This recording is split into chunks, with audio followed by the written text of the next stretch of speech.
तो नीतीश कुमार पर अब ये आरोप लगेगा कि भाई वो भी परिवारवाद से परे नहीं है।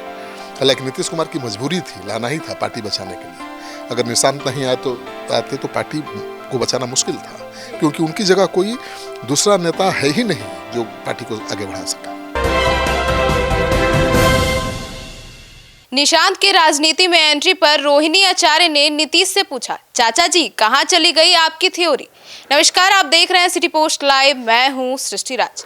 लंबे समय तक मुख्यमंत्री नीतीश कुमार की अनिच्छा के बाद उनके पुत्र निशांत कुमार ने रविवार को जनता दल यूनाइटेड की सदस्यता ग्रहण कर ली। अब निशांत के राजनीति में कदम रखते ही बिहार की सियासत में प्रतिक्रियाओं का दौर शुरू हो गया। सत्ता पक्ष के कई नेताओं ने उन्हें शुभकामनाएं दी।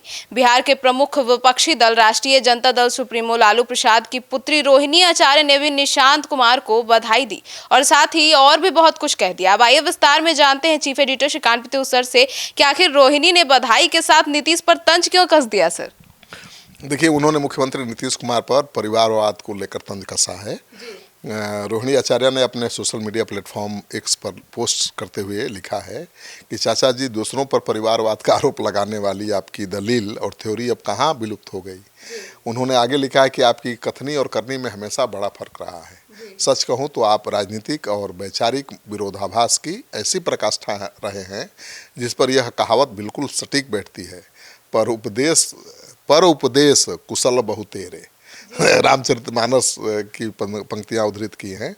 हालांकि अपने संदेश के अंत में रोहिणी ने निशांत कुमार को राजनीति में आने पर शुभकामनाएं भी दी हैं और उन्होंने लिखा है कि निशांत का राजनीति में स्वागत है और उम्मीद है कि वे जन सरोकार की राजनीति करेंगे, बीजेपी के सामने मजबूर और बेबस नजर नहीं आएंगे। मतलब नीतीश कुमार को बेबस और मजबूर बता रही हैं, निशांत को शुभकामना भी दे रही है। मतलब आखिरकार नीतीश कुमार पुत्र मोह में तो फंस गए। अब देखिए, नीतीश कुमार राजनीति में वंशवाद के विरोधी रहे हैं। परिवारवाद को लेकर वो हमेशा लालू यादव पर और कांग्रेस पर हमलावर रहे हैं। यही माना जा रहा था कि अपने लंबे संसदीय जीवन में उन्होंने इस मुद्दे पर जो ख्याति अर्जित की है उसे बचाए रखेंगे। निशांत कुमार को जब से राजनीति में लाने की मांग साल भर से उठती रही है, नीतीश कुमार ने कभी मुंह नहीं खोला। लोग यह मानकर चल रहे थे कि राजनीति में वंशवाद के विरोधी रहे नीतीश इसके लिए तैयार नहीं होंगे, लेकिन खुद राज्यसभा जाने और निशांत को बिहार की राजनीति में एंट्री मारने की उन्होंने इजाज़त दे दी। तो निशांत ने शनिवार को जेडीयू की सदस्यता भी ग्रहण कर ली है। इससे विरोधियों को उनकी आलोचना का मौका मिल गया है कि बेटे के ब्याह मोह में नीतीश कुमार ने जीवन भर की कमाई एक झटके में कमा दी। अब देखिए, रोहिणी आचार्य भी कर रही हैं और आरजेडी के नेता भी कर रहे हैं। सर, तो अब तो आरजेडी जो है परिवारवाद के विरुद्ध नीतीश की बातों को ढकोसला बता रहे हैं। हाँ, आरजेडी के प्रदेश प्रवक्ता हैं एजाज अहमद, उन्होंने कहा है कि मुख्यमंत्री नीतीश कुमार को अपने पुत्र निशांत को राजनीति में स्थापित करने के लिए एक अवसर की तलाश थी। विरासत की राजनीति को आगे बढ़ाने के लिए उन्होंने बीजेपी के आगे आत्मसमर्पण कर दिया है। बैनर, पोस्टर, हाथी, घोड़ा, गाजे बाजे के साथ निशांत राजनीति में उतारे गए हैं। इससे पता चलता है कि नीतीश पुत्र को आगे बढ़ाने के लिए कितने बेचैन थे। वो आगे लिखते हैं कि अब स्पष्ट हो गया है कि नीतीश अब राजनीति में परिवारवाद की जो आलोचना करते रहे हैं वह ढकोसला मात्र था। जेडीयू भी परिवारवादी वंशवादी राजनीति के आश्रय ही है और ऐसे में दूसरों पर उंगली उठाने का उसे कोई हक और अधिकार नहीं है। तो आरजेडी तो हमलावर है, हमला करेगी।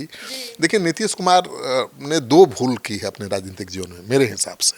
कौन? एक भूल तो उन्होंने ये की कि आरजेडी के साथ वो चले गए बीजेपी को छोड़कर। ठीक है, तो गाड़ी डिरेल हो गई।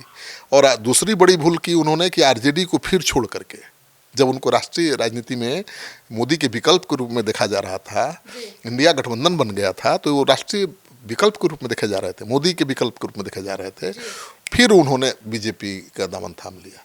ये दूसरी बड़ी गलती थी। पहली गलती तो छोड़ दीजिए, आरजेडी के साथ गए, लेकिन दूसरी गलती जो उन्होंने की, क्या महागठबंधन को छोड़ दिया और बीजेपी के साथ फिर चले गए। नहीं तो आज राष्ट्रीय राजनीति में होते पहले ही, बहुत पहले। और 2000 पिछला लोकसभा चुनाव जो हुआ है उसमें उनका मुकाबला मोदी से ही होता सीधे, लेकिन उन्होंने भूल कर दी वापस आकर बीजेपी के साथ। और दूसरी गलती, मुझे लगता है गलती कहिए या भूल कहिए, उन्होंने इस बार ये की है निशांत को लाकर, क्योंकि उनकी सबसे बड़ी कमाई तो यही थी कि वे वंशवाद की राजनीति नहीं, परिवारवाद के खिलाफ हमेशा रहे और कभी परिवार को बढ़ाया नहीं। ये भी सच है।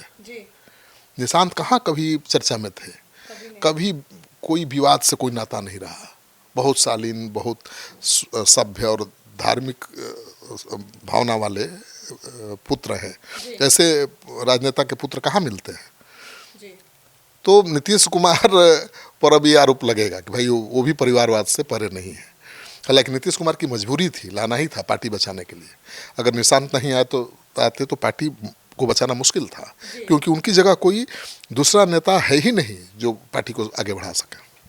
तो सुना आपने, तो अब निशांत कुमार पर बहुत बड़ी जिम्मेदारी आ गई है। अब देखना होगा कि निशांत कुमार राजनीति में आने के बाद किस तरीके से अपनी पार्टी और संगठन को संभालते हैं। आपकी क्या राय है, कमेंट सेक्शन में जरूर रखिएगा। धन्यवाद।